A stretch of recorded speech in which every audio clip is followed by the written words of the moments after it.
En séjour dans la province du Kwango, dans le cadre de la recherche des solutions durables aux conflits intercommunautaires entre Teke et Yaka, le Premier ministre honoraire Adolphe Muzito est arrivé ce samedi 15 octobre en territoire de Kasongo-Lunda en provenance de Popo Kabaka via Zinabunkete,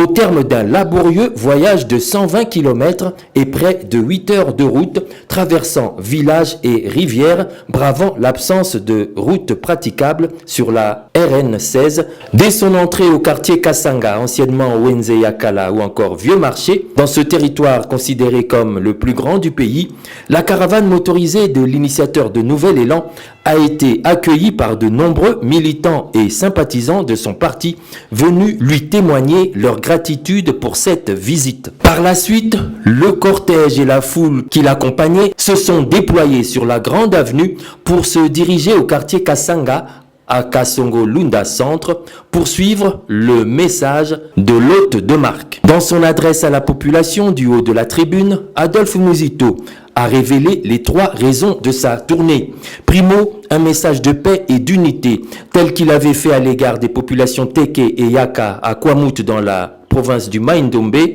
et à Kenge, chef-lieu de la province du Kwango. Adolphe Muzito a tenu à réitérer sa compassion à l'égard des populations de la province suite aux atrocités subies lors de ces événements. L'ancien Premier ministre a par ailleurs attiré l'attention de l'opinion et des autorités nationales sur ce conflit de terre né de la redevance coutumière qui risque d'embraser tout le pays si l'on n'y prend garde. Pour y remédier et en homme d'État, l'ancien Premier ministre appelle les pouvoirs publics à procéder illico presto à des réformes dans le domaine foncier par la titrisation des terres.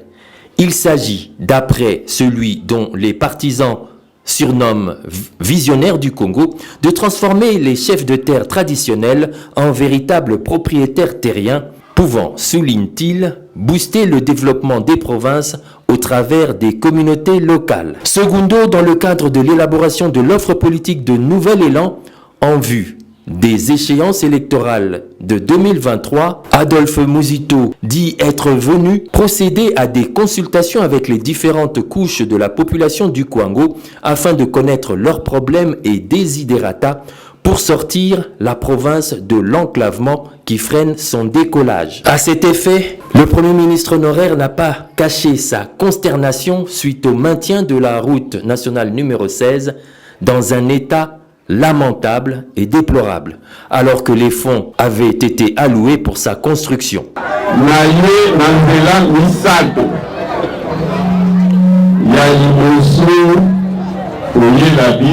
Message ya paix, ya bonoko, ya unité.